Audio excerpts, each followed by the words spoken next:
ये प्रॉब्लम जिसका नाम है न्यू गेम, ठीक है, इस प्रॉब्लम का मेन कंसेप्ट मैं समझाने वाला हूँ।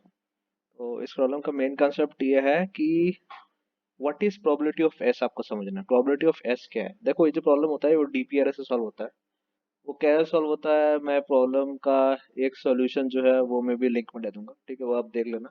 That is not the most important thing. The most important thing is to able to understand कि इसका मेन लॉजिक क्या है। तो मेन लॉजिक ये है, जो डीपीआरए में जो डीपीआई है, ठीक है, कि मतलब जो डीपीएस है, फॉर एग्जांपल जो डीपीआई है, that is equal to pi,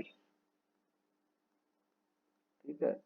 और जो पीआई उसका मतलब क्या है, उसका मतलब ये है, यहाँ पर एस को आप आई के रिप्लेस कर देते हैं, तो फिर सेम डेफिनेशन बनेगा, ठीक है, समझ रहे हो, कि पी आई और P S is the probability that pass starting from point A, मतलब starting from the starting point, मतलब स्टार्टिंग पॉइंट ए है।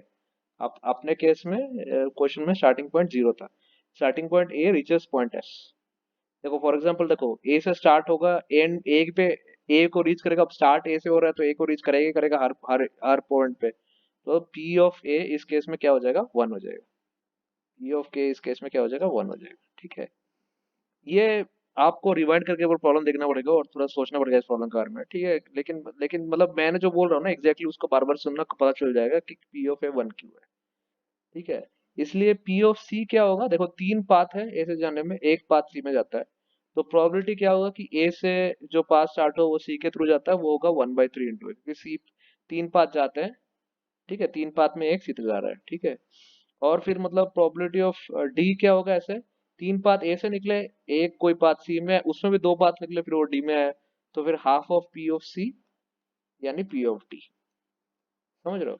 तो ये जो कंसेप्ट है ये हमारे प्रॉब्लम में कैसे एप्लीकेबल है, वो नेक्स्ट नेक्स्ट थोड़ा नीचे जाके देखते हैं।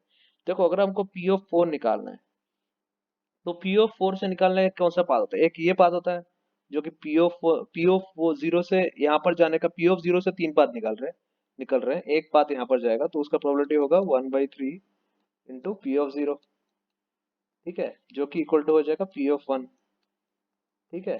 तो फिर मतलब तो फिर इसके बाद वही पाथ पी ऑफ फोर में जा रहा है, मतलब पी ऑफ फोर में एक कंट्रीब्यूशन मेरा हो जाएगा 1/3 into P of zero, sorry beg my part, 1/3 into P of one, क्योंकि पी तीन पाथ पी वन से निकल रहा है और एक पाथ पी ऑफ फोर में जा रहा है, ठीक है। ऐसे ऐसे पी ऑफ फोर में एक ये वाला पाथ जा रहा है जिसका प्रोबेबिलिटी ये निकल के आ रहा है, ऐसे ये वाला पाथ भी जा रहा था, ये वाला पाथ, ठीक है, 0 2 4 वो भी जा रहा था, उसका होगा 1/3 P of zero P of to.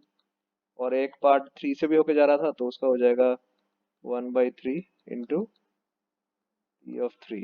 Pardon my hand writing, ठीक है, मैं माउस से लिखता हूँ इसलिए ऐसा होता है, ठीक है। तो आपको समझ में आ रहा होगा कि पी ऑफ फोर ऐसा करें, तो ये देखो एक टाइप का डायनेमिक प्रोग्रामिंग है।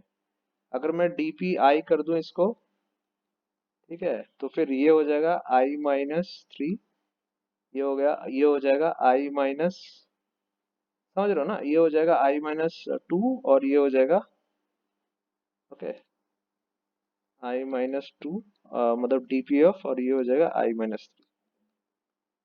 ठीक है। तो थ्री क्या है, यहाँ पर थ्री तक जा रहा है ना, तो थ्री कितने मैक्सिमम नंबर ऑफ पिक कर सकते हैं, आई से लेके मैक्स एक नंबर तक पिक कर सकते हैं ना, एन, जो कि क्वेश्चन में दिया है, वो क्या होगा, वो यहाँ पर थ्री है, ठीक है। तो ये मेन कंसेप्ट है, इससे पता चल जाएगा कि ऐसे डीपीआर हम बना पा रहे हैं और वो इक्वेशन कैसे आ रही है।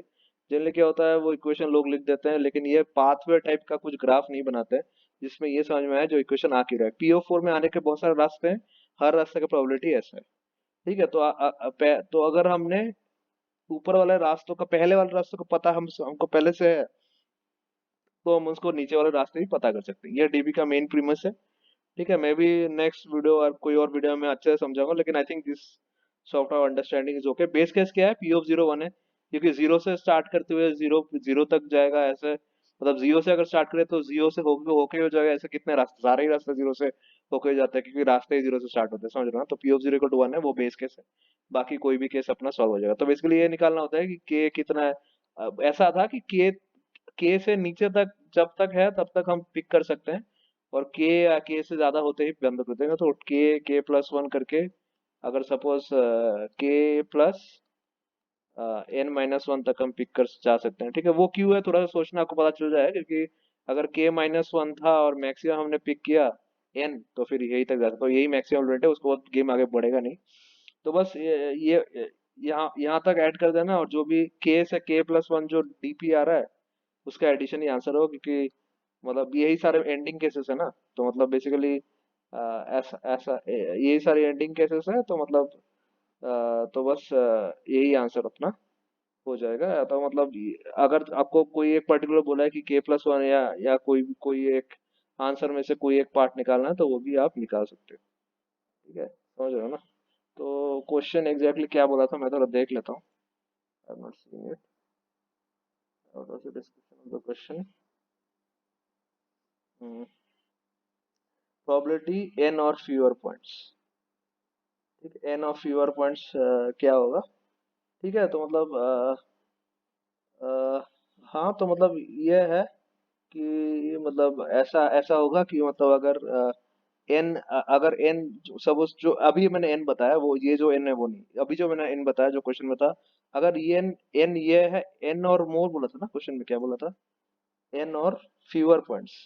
हाँ, तो अगर एन और फ्यूअर तो फिर के प्लस वन और के तक का प्रोबेबिलिटी ऐड होगा। ठीक है। और अगर एन फ्यूअर पॉइंट्स से कई, मतलब समझ रहे हो ना, अगर के प्लस वन है तो एस ए इस मतलब जहां जिससे बोला होगा वहां से लेके के तक जितना भी आ रहा है वो सब ऐड होगा। ठीक है।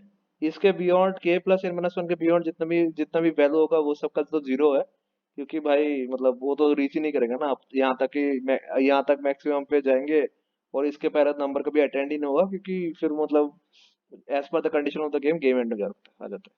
This is a very small concept but very important concept, mainly diagrammatically आपको समझ में आ जाएगा। इसको थोड़ा दो तीन बार देखना, थोड़ा सोचना, then you will be able to fully understand how this problem works. The implementation is very easy. Base case is only one case, p of 0 is 1 or dp of 0 is 1, and rest of the things are very clear. Hope you like this problem. See you in the next video.